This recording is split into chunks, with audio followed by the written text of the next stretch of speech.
I'd like you to give a warm welcome to Mr. Mike-Marumoto. Thank you. Thank you very much. Right. Okay. So let me ask a few questions. What's the very, very first thing you need to do to become healthier? Drink coffee. Before drinking our coffee? Exercise. Before exercising? Eliminate. Do what? Eliminate. Make a decision. No. Yes, make a decision. Okay, before you do anything other than breathing and living, you have to decide to do it. Am I correct? Now let me ask another question. What percentage of people that make a healthy decision in life stick with it past 6 months? Very little. Less than 20, less than 10. 2%. If you don't believe me, go to your local gym. How many of you used to have a gym membership? Okay, who has one and doesn't go? Exactly. If you go to your local gym, the one I go to has about 50,000 members. They have 80 cardio machines, 80. They might be open 24 hours a day, but I went there once at 3 a.m. and I was the only person there. Okay? Now, if you do the math, that's probably less than 2%. Why do they make you sign up for a year? Is it for your health? No, it's because they know 98% of the people won't show up past the first 6 months. Now, here's another question. And if you don't raise your hand on this one, then you're lying. How many of you know somebody that drinks coffee? Everybody, right? Okay. How many of those people that you know that drink coffee forget to drink it? That forget to drink coffee?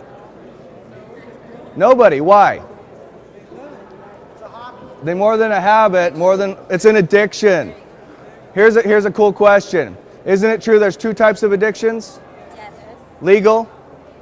Illegal, exactly. Now everybody knows a guy, you know, and they're out on every single corner and they're peddling their illegal addictions, correct? Yes. Right. Let's talk about legal addictions. For now, let's just call them Starbucks. Aren't they on every single corner too? Yes. Well, who's winning? They are. How do we know that? Because we're paying like a lot for a cup of coffee. Other than being the second largest traded commodity in the United States, the second most consumed beverage in the United States, let me ask another question. When somebody tries to give up smoking, what do they drink more of? Coffee. When they try to give up drugs, what do they drink more of? Coffee. How about drinking alcohol? What about when they're done drinking alcohol?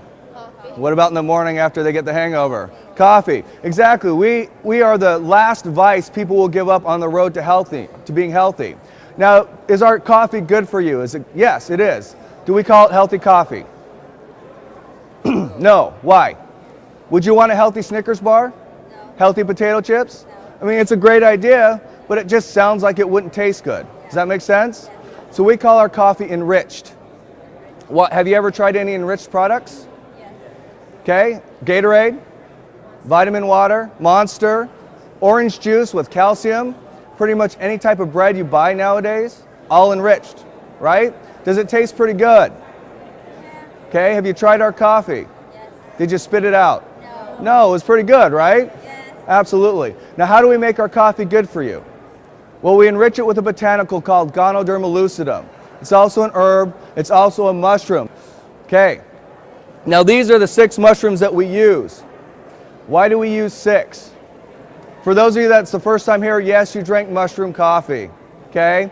Don't worry, it's not the same mushrooms you had in high school. Those of you who are laughing know what I'm talking about. Okay, why do we use 6? Everybody else only uses 1. Well, through scientific research and study, in fact, thousands and thousands of clinical trials and research that we've done, we found out that 1 targets a certain part of your body. In fact, there's 200 different varieties, all work with your body a little bit different. We use 6 to give you a full body targeted effect, if that makes sense.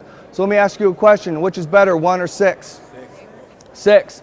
This is the second thing that we do. Yeah, this is the second thing we do. We extract the nutrients from the seeds or the spores of the mushroom. Why do we do that? Well, one thing I found out just a couple days ago, in order to get the nutrients out of the spores, which is the most nutrient-dense part of the mushroom, you have to actually kind of grind it up, pummel it up, and then you have to soak it for many, many hours in hot liquid. Okay? So if you're just taking the seeds or the spores and putting it in coffee, it's probably not going to work very well. So what we did was we extracted the nutrients for you, still kept it in an organic fashion. And then we put it in coffee so it absorbs easily into the body, which makes it, number 1, measurable, makes it 2, super concentrated, and number 3, makes it absorb better in the body. Does that make sense? Okay, now, what's the difference between our coffee and everybody else's coffee? Well, it's like riding a bicycle or driving a Mercedes, okay? Ours just gets you there faster. And if you're honest with yourself, you'd probably rather drive the Mercedes than the bicycle anyways, wouldn't you? Now, luckily, we're not doing it here in the United States or Latin America. In fact, that's where we have the rights to distribute our product. But guess where 80% of all coffee drinkers live? North and South America, okay? Now, do you know anybody that would like to be healthier? Yes. Why don't they do it? They haven't made the procrastinate. Okay, let me explain a few things. In my car, I have a volume control on my steering wheel because my arm's too weak to reach that knob, okay? It's the same reason why I go to McDonald's. And if I don't get my food in 4 minutes, I'm upset. You want to get me really angry? Make me get out of my car. Yeah, exactly.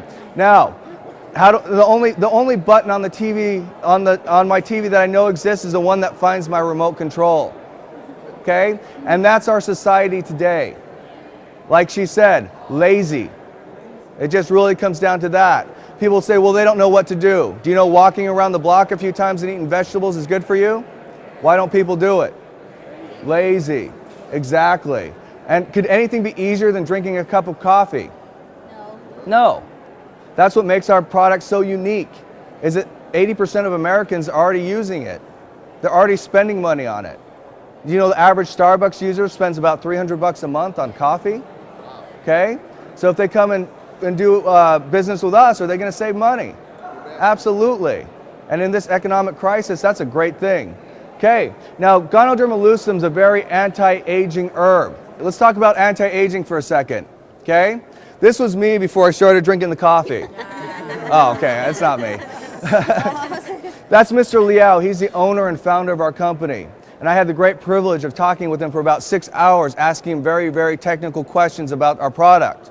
Okay? And I got all the answers I could ever want. So that's why I'm the one doing the tour and sharing it with you today. What I found out was in the 1980s, he started studying ganoderma lucidum. He's a mycologist, or a person that studies fungus or mushrooms. So that's what he does. His brother's a doctor. They got together and they found out there's over 200 different varieties. And by doing thousands and thousands of clinical research studies and trials on humans, which they can because they did it in Malaysia. No, I'm just kidding. It's an herb. You could have done it anywhere. They found out the 6 most potent for the human body. They figured out how to tissue culture or clone the mushrooms and keep it organic. And they also figured out how to extract the nutrients from the spores. Now you can see the timeline here. That's a large gap of time. Did he have to take that much time? The answer is no. Why? The herb has been used for over 4,000 years. We already knew what it would do for you. It's been studied by places like Cornell University. It's on documented sites like PubMed.gov, which is a government research site. Okay? It's very well documented. The reason why he spent so much time developing his product is he wanted to absorb easily in the body. He wanted to have the best product. Okay? I drew 2 conclusions of this.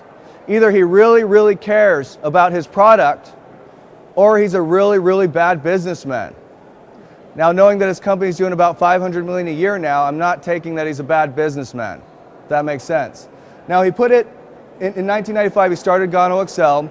He opened up the largest organic plantation for ganoderma lucidum in the world. But why did he put it in coffee? Everybody in Asia knows the powerful properties of ganoderma lucidum. It's known as reishi, lingji, yangji, depending on what type of Asian you are. If you're not Asian, you can call it ganoderma lucidum. Okay? But why did he put it in coffee? Does anybody know? Everybody drinks it. Why else?